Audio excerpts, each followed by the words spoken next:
60টি বর্জনীয়র 1 number, বিলম্বে ইফতার করবেন না কখনো। 1 নাম্বার, দেরি করে ইফতার করা নিষিদ্ধ। ইহুদিরা দেরি করে ইফতার করে। লা ইয়াজালুন নাসু আলা খাইরিন মা আজ্জালুল ফিতরা। বিশ্বনবী বলেছেন, এই উম্মত যতদিন আগে আগে ইফতার করবে, এই উম্মতের কপাল থেকে কল্যাণ কেউ ছিনিয়ে নিতে পারবে না। চিল্লায় বলেন ঠিক কি না? আজানের জন্য বসে থাকবেন না, সময় দেখবেন। স্থানীয় সময় যখন সূর্যাস্ত হওয়া মাত্রই বিসমিল্লাহ, খেজুর খেয়ে ফেলবো। পারবেন তো? 2 নাম্বার, রমাদানের পবিত্রতা বজায় রাখবো। কোনো তর্ক বিতর্ক অশ্লীলতায় আমরা জড়াবো না, ঝগড়া করবো না, সরাসরিও না, ফেসবুকেও না। করবেন? কেউ গালি দিলে বলবেন ইন্নী ইমরুউন সায়েম, আমি রোজাদার। আল্লাহর হাবিব শিখিয়েছেন, কেউ যদি তোমার গালি দেয়, কটু কথা বলে, অশ্লীল কথা বলে, রমজানে তুমিও বলতে পারবে না। তুমি বলতে পারবা ইন্নী ইমরুউন সায়েম, আমি রোজাদার। আজকে থেকে নিয়ত করেন, রমজানে কেউ গালি দিলে আপনি একটা গালি দিবেন নাকি? কে বলবেন? রোজাদার। রমজানের পবিত্রতা আমি ভঙ্গ করতে পারবো না। অশ্লীল নাটক সিনেমা আমরা দেখবো না। ব্যাড হ্যাবিট থাকলে রমাদানে এটা ছাড়ার মহা সুযোগ। স্মোকিং এর অভ্যাস আছে অনেকের, ঠিক কিনা? যদি কারো থাকে, কে করে হাত তোলালাম না আমি। এই রমাদানে এই স্মোকিং হ্যাবিট থেকে আমরা বেরিয়ে আসবো, ঠিক কিনা বলেন? 3 নাম্বার, আমরা মিথ্যা বলবো না।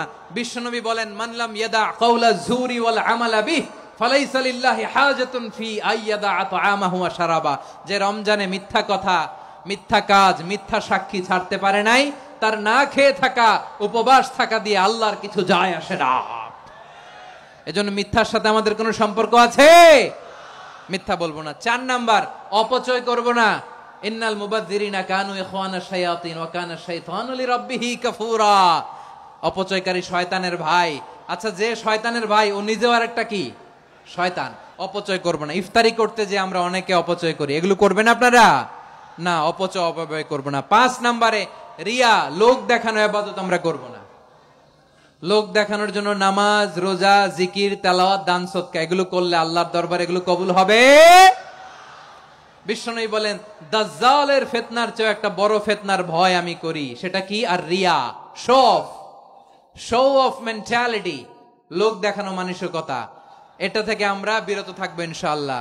6 নাম্বার, অনেক গুরুত্বপূর্ণ। ব্যবসায়ী ভাইয়েরা, অনেক অসাধু ব্যবসায়ী আছে, রমজান আসলে নিত্য প্রয়োজনীয় পণ্যের মূল্য বৃদ্ধি করে দেয়। এরকম আছে না নাই? এগুলো করবেন না। মজুদদারি করবেন না। পণ্যের কৃত্রিম সংকট বাজারে করবেন না। আপনি লাখ টাকা কামায়া ভাবছেন যে রোজাদারদের কষ্ট দিয়ে ধনী হবেন। এমন রোগ আল্লাহ আপনারে দিবে, কোটি টাকা দিয়েও আপনি হাসপাতালের বিল পরিশোধ করার ক্ষমতা আপনার হবে না। খবরদার। শেষ বয়সে দেখবেন কি কষ্ট আপনার হয়।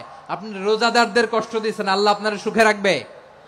আল্লাহর দোহাই লাগে, আমার ব্যবসায়ী ভাইয়েরা এটা করবেন না। আরব বিশ্বে আমরা দেখেছি, আরব বিশ্বের ব্যবসায়ীরা সারা বছরে ব্যবসা করে, রমজানে ভর্তুকি দেয়।